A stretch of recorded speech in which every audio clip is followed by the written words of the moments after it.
नमस्कार सभी मित्रों को, साथियों राम राम। स्वागत है आपका साथियों राजस्थान यूट्यूब चैनल पर। मित्रों, हम इस कड़ी में बात करने जा रहे हैं, इस एंटीबायोटिक सीरीज में बात करने जा रहे हैं। तीन मुद्दे हैं। नंबर एक तो आपने पढ़ा होगा कि सवाई जयसिंह को, कभी आपने पढ़ा हो तो सवाई जयसिंह के इतिहास में दो समझौता उनको इतिहास में बहुत भारी पड़े। नंबर एक देबारी समझौता और दूसरा था बूंदी में उत्तराधिकार, बूंदी के उत्तराधिकार में हस्तक्षेप करना। साथियों, आज मैं इन मुद्दों पर बात करूंगा। राजस्थान में मराठों का आगमन कैसे हुआ यह आपको समझाऊंगा, और राजस्थान में मराठों का आगमन कैसे हुआ और हुरडा सम्मेलन का आयोजन क्यों हुआ और कैसे हुआ साथियों। और मेवाड़ से सर्वप्रथम चौथ मतलब कर चौथ कब वसूला गया था मराठों के द्वारा, इन पे बात कर रहा हूं साथियों। वे मराठे जो इतिहास को, राजस्थान के इतिहास को बदल के रख देते हैं साथियों, और एक आगे चल के मराठे और पिंडारी यानी अमीर खां पिंडारी को साथियों शांत करने के लिए जयपुर रियासत का विभाजन करके उन्हें टोक रियासत का नवाब बनाया जाता है नवंबर 1817 में। ऐसे कैसे हो गए साथियों, आइए उसकी शुरुआत देखते हैं कैसे हुआ। मित्रों, हुआ क्या था, जयपुर के राजा सवाई जयसिंह, जयपुर राजा कौन है? सवाई जयसिंह।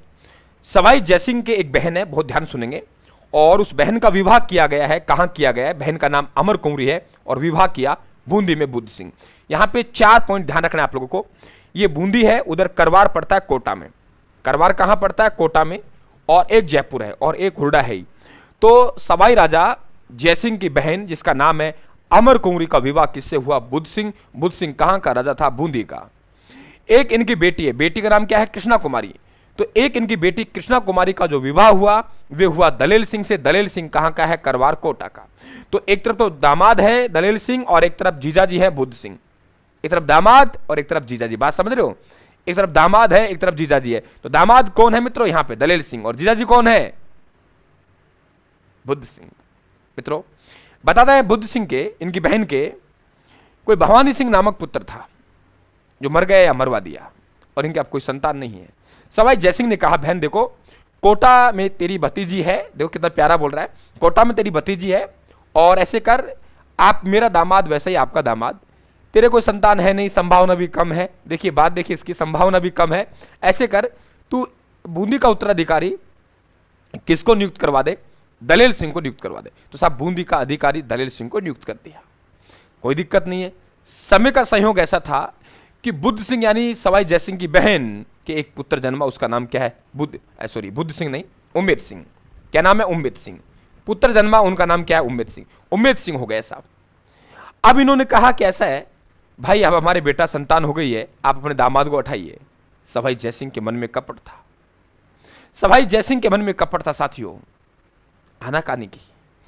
बहन को लगा ये मानने वाला नहीं भाई, लालच है, क्योंकि ऊपर जयपुर है और बूंदी, हो सकता है इसका मन इधर तक अधिकार करने का हो।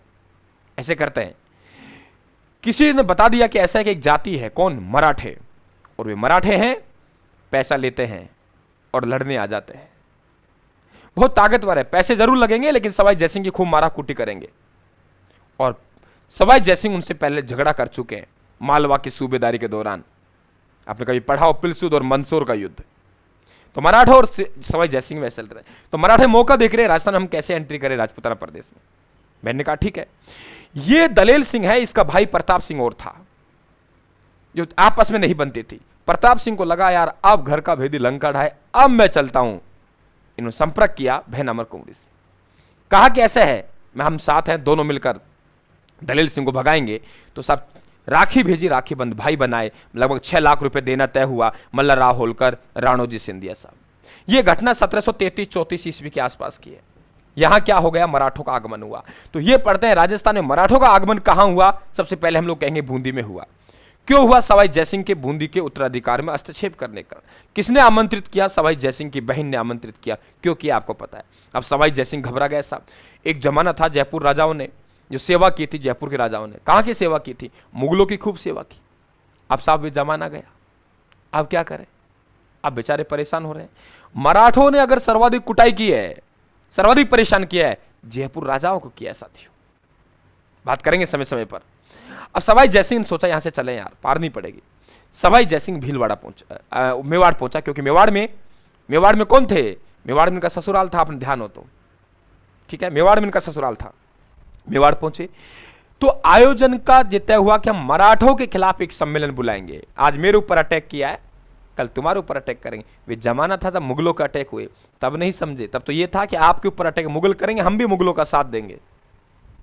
साथी कोई बात नहीं, मराठों के विरोध एक सम्मेलन होगा, उस सम्मेलन का ही नाम हुडा सम्मेलन है, और मुगल बादशाह के सहयोग की चर्चा लेगी, मुगल बादशाह हम सहायता लेंगे साथियों। लेकिन मुगल बादशाह कमजोर पड़ चुका है अपने आप में।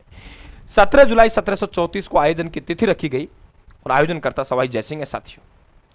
तिथि रखी गई, उस समय मेवाड़ के महाराणा तय हुआ, मेवाड़ के महाराणा इसकी अध्यक्षता करेंगे, मेवाड़ के महाराणा अध्यक्षता करेंगे। लेकिन मेवाड़ के महाराणा उस समय कौन थे? महाराणा संग्राम सिंह द्वितीय थे। वे सांगा है जो संग्राम सिंह प्रथम है, यह महाराणा संग्राम सिंह द्वितीय है, यह अध्यक्षता करेगा। लेकिन साथियों इनका निधन हो गया सम्मेलन से पहले ही, तो अध्यक्ष बनाया जाना तय हुआ मेवाड़ के महाराणा को। तब तय हुआ तो संग्राम सिंह महाराणा था ये बनता, लेकिन बाद में मेवाड़ का महाराणा ही बनना है, तो अध्यक्षता किसने की? मेवाड़ के महाराणा जगत सिंह द्वितीय, जो संग्राम सिंह द्वितीय के पुत्र थे। दोस्तों तय हुआ कि ऐसे करें, हम अगली बार रामपुरा में एकत्रित होंगे, लेकिन आपसी स्वार्थों को लेकर साथियों ये सम्मेलन सफल नहीं हुआ और मराठों ने तुरंत अटैक किया और चौथ वसूला। मेवाड़ से सर्वप्रथम चौथ मराठों ने कब वसूला? तो मेवाड़ के महाराणा जगत सिंह द्वितीय के समय वसूला साथियों, पता होना चाहिए। मेवाड़ के महाराणा जगत सिंह द्वितीय के समय वसूला, आपको पता होना चाहिए। कोई दिक्कत आप लोगों को साथियों? लगातार सीरीज बने रहे, ऐसी मैं आप लोगों को जानकारी देते रहूंगा।